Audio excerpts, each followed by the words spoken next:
I had a day this past week where I wanted to self-harm so badly. I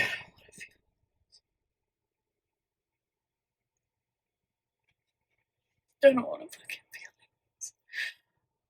Yesterday, I was in so much pain that I didn't go to outpatient.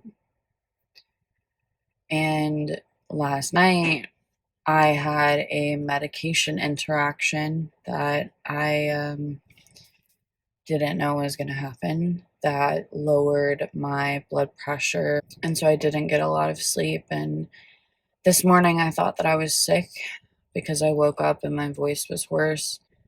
So I did not go to outpatient today either. And this is the first time in a long time that I've missed this much of it. Had therapy today. I was already dissociated, which I didn't really realize until as I was leaving. And this is because I talked about self-harm. I had a day this past week where I wanted to self-harm so badly. And I didn't. I have self-harmed since I was probably 10 or 11. It's an addiction to me. It produces those same happy chemicals, the endorphins, when your body recognizes that you're in pain or danger or injury. Instead of self-harming, I binge ate. That's something that I'm really fucking embarrassed and ashamed to talk about. And if it's not binge eating, it's fasting and starvation. Earlier this week, there were 2 days where I didn't eat at all. Not only is this the first time in a long time where I have had such an urge to self-harm that I was afraid I would actually do it. I didn't, because that's not what I want, and I'm fucking determined. And I talked about it today. And I love my therapist at outpatient. I absolutely love her and adore her, and she helped me so much today. I talked to her about these things, which are something that I never talk about in any sort of detail, and just recently have started admitting that in terms of my disordered eating, I really do not only have eating disorder, but it impacts me in a very severe way on a constant daily basis. I'm obsessive about it. I have obsessive rituals associated with it. And my therapist asked me some questions that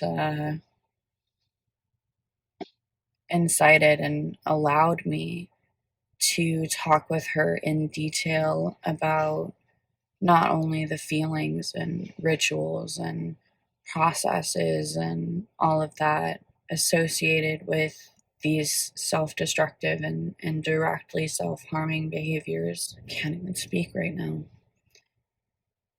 But also in detail about what I do, what I like about it.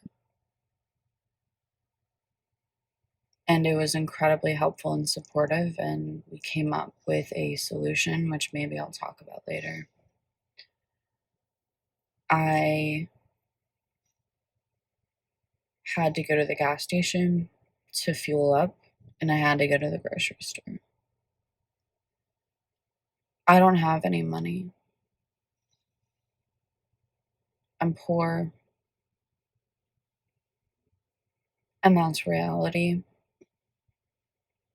And I had to spend money that I don't have to drive to be able to drive to outpatient and to be able to buy the things I need for my pets, pet food, toilet paper,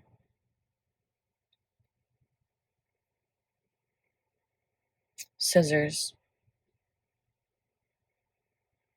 And to be honest, I feel really, really, really guilty right now for having bought fucking milk and ground coffee. I'm trying to remind myself that sometimes coffee is the only way that I get through the day, but I've been drinking it more so that I'm on a more consistent sleep schedule because chronic fatigue, insomnia, hypersomnia, it kicks my fucking ass, especially during weeks like this. And I was hot and frustrated because I'm chronically ill. I'm hurting and I'm tired and I'm overheated and I'm dissociative and I'm depressed and I'm anxious and I'm upset and I'm emotional. And I get through the checkout and I'm just waiting there. And there's this lady with a kid and this older gentleman. The older gentleman didn't realize that I was waiting, I think, and I don't blame him because I wasn't that close to the line. And I just went first because I couldn't fucking stand there anymore. I was lightheaded and hot. And the woman with the kid lets the older gentleman go first. And I'm trying to tell myself in my head, it's okay.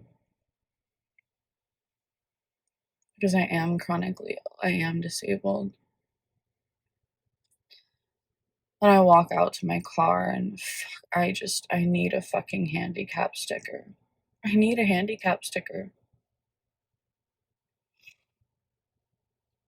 And I get out to my car and I open my trunk and I realize that I have cat food already. I was like, you're fucking kidding me.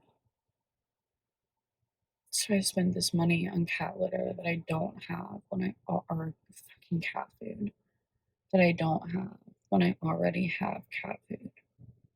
And then the guy who is trying to collect the carts, the employee, he comes right as I'm putting the last thing away and turning to put my cart in the stall that's literally right next to me right now. And I'm waiting and I'm waiting and I'm waiting. I'm not frustrated. I'm just like staring at the ground and space. And this gentleman comes up to me and asks me if I'm waiting on him. And I'm like, yeah, but I just realized that right across the way is another one. And so I start to go toward it, and he uses his hand to take my cart from me. And it's like, here, I got it. And I'm like, are you sure? And he's like, yeah. You know, my car's like right there, kind of next to mine. And I came back in the car and just started fucking crying. Because I fucking hate this. I fucking hate this. Yeah.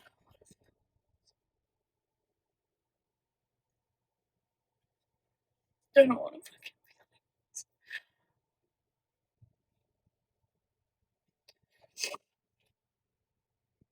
Now I have to go home and work on other things.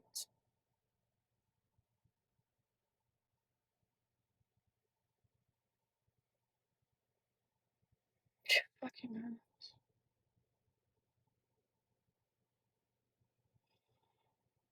It fucking hurts. And sometimes it just hurts.